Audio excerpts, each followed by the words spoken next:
तो हेलो नमस्कार दोस्तों, अगर आप कानून से जुड़ी जानकारी लेना चाहते हैं या किसी केस में आईपीसी की धाराओं को समझना चाहते हैं तो ये वीडियो आपके लिए बहुत ही महत्वपूर्ण होने वाली है। आज हम बात करेंगे आईपीसी सेक्शन 51 के बारे में। बहुत से लोग आईपीसी की धाराओं के बारे में सुना होगा आप लोगों ने, लेकिन सेक्शन 51 क्या होता है ये बहुत कम लोग जानते हैं। इस वीडियो में हम जानेंगे आईपीसी सेक्शन 51 क्या है, इसका मतलब क्या है होता है, कानून में इसका उपयोग कब किया जाता है, कोर्ट इसे कैसे समझती है और आम लोगों को इससे क्या सीख मिलती है। तो वीडियो को अंत तक जरूर देखें क्योंकि आज हम आईपीसी सेक्शन 51 को बिल्कुल आसान भाषा में समझने वाले हैं। आईपीसी क्या है, सबसे पहले थोड़ा सा समझ लेते हैं आईपीसी क्या है। आईपीसी का पूरा नाम इंडियन पिनल कोड है। इसे 1860 में लागू किया गया था।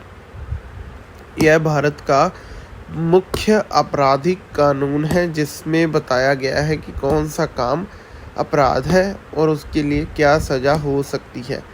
जब भी कोई अपराध होता है जैसे चोरी, धोखाधड़ी, हमला, हत्या, तो पुलिस उसी के अनुसार आईपीसी की अलग अलग धाराओं के तहत केस दर्ज करती है। आईपीसी में 500 से ज़्यादा सेक्शन हैं और हर सेक्शन की किसी न किसी अपराध या कानूनी परिभाषा से जुड़ा हुआ होता है। आईपीसी सेक्शन 51 क्या है, अब बात करते हैं आईपीसी सेक्शन 51 की। आईपीसी सेक्शन 51 एक छोटी लेकिन महत्वपूर्ण सेक्शन है। यह किसी अपराध की सज़ा तय नहीं करता बल्कि यह एक शब्द की कानूनी परिभाषा बताता है। आईपीसी सेक्शन 51 के अनुसार when the word oath is used it includes solemn affirmation also. सरल भाषा में इसका मतलब है कि जब भी कानून में ओथ शब्द का इस्तेमाल किया जाता है तो उसमें सोलेम अफर्मेशन भी शामिल माना जाएगा। ओथ क्या होता है? ओथ का मतलब होता है शपथ लेना। जब कोई व्यक्ति अदालत में गवाही देता है या किसी सरकारी पद की जिम्मेदारी लेता है तो वह भगवान या किसी धार्मिक आस्था को साक्षी मानकर शपथ लेता है कि वह सच बोलेगा। उदाहरण के लिए कोर्ट में गवाह से कहा जाता है कि जो कुछ आप कहेंगे वह सच होगा और सच के अलावा कुछ नहीं होगा। इसे ही ओथ या शपथ कहा जाता है। सोलेमन अफर्मेशन क्या होता है, अब बात करते हैं सोलेमन अफर्मेशन की। कुछ लोग धार्मिक कारणों से भगवान के नाम पर शपथ नहीं लेना चाहते, इसलिए ऐसे लोगों को कानून यह अधिकार देता है कि वह बिना भगवान के नाम के भी सच बोलने का वचन दे सकते हैं। इसे सोलेमन अफर्मेशन कहा जाता है। इसका मतलब है कि व्यक्ति गंभीरता से यह घोषणा करता है कि वह सच बोला है, यानी कानून दोनों को समान मानता है, ओथ को भी और सोलेमन अफर्मेशन को भी, गंभीर घोषणा को भी। आईपीसी सेक्शन 51 क्यों ज़रूरी है? अब सवाल है कि आईपीसी सेक्शन 51 की ज़रूरत क्यों पड़ी। भारत एक बहुधार्मिक देश है। यहाँ अलग अलग धर्मों के लोग रहते हैं, उनकी आस्थाएं भी अलग होती हैं। कुछ लोग भगवान के नाम पर शपथ लेना सही मानते हैं जबकि कुछ लोग ऐसा नहीं करना चाहते। इसलिए कानून ने यह व्यवस्था बनाई गई है कि अगर कोई व्यक्ति ओथ नहीं लेना चाहता, ठीक है, तो वह अफर्मेशन कर सकता है और दोनों को बराबर माना जाएगा।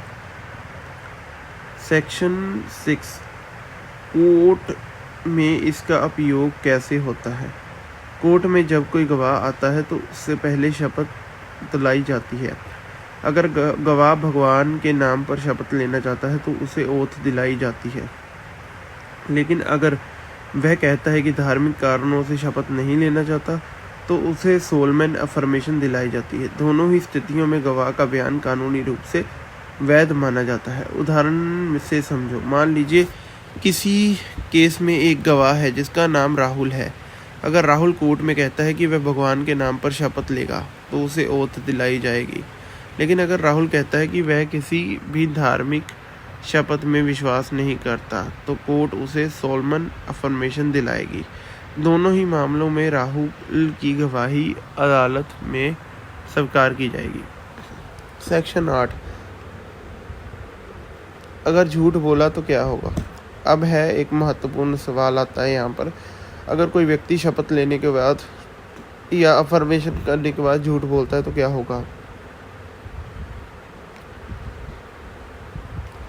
ऐसे मामले में उस व्यक्ति पर झूठी गवाही का केस चल सकता है। भारतीय कानून में झूठी गवाही देने वाला एक गंभीर अपराध है और इसके लिए सजा भी हो सकती है। आईपीसी सेक्शन 51 से मिलने वाली सीख। आईपीसी सेक्शन 51 हमें यह सिखाता है कि कानून सभी धर्मों और विचारों का सम्मान करता है। किसी व्यक्ति को उसकी आस्था के खिलाफ जाकर शपथ लेने के लिए मजबूर नहीं किया जाता। उसे यह अधिकार दिया गया है कि वह अपनी इच्छा के अनुसार ओथ या अफर्मेशन में से किसी एक को चुन सकता है। सेक्शन 10 आम लोगों के लिए क्यों जरूरी है यह जानकारी। कई बार लोग कोर्ट में गवाह बनते हैं और उन्हें यह पता नहीं होता कि शपथ लेना जरूरी है या नहीं। आईपीसी सेक्शन 51 यह स्पष्ट करता है कि अगर आप धार्मिक शपथ नहीं लेना चाहते तो आप अफर्मेशन कर सकते हो। इससे व्यक्ति की धार्मिक स्वतंत्रता भी सुरक्षित रहती है और न्याय प्रक्रिया भी सही तरीके से चलती है। तो दोस्तों, आज की इस वीडियो में हमने विस्तार से समझा आईपीसी सेक्शन 51 क्या है, इसका मतलब क्या है, ओथ और सोलमन अफर्मेशन में क्या फ़र्क है, अदालत में इसका उपयोग कैसे किया जाता है। अगर आपको कानून से जुड़ी ऐसी ही जानकारी आसान भाषा में चाहिए तो वीडियो को लाइक करें, चैनल को सब्सक्राइब करें और अपने दोस्तों के साथ शेयर जरूर करें। हम आगे भी आईपीसी की अलग अलग धाराओं को इसी तरह से सरल भाषा में समझाते रहेंगे। धन्यवाद।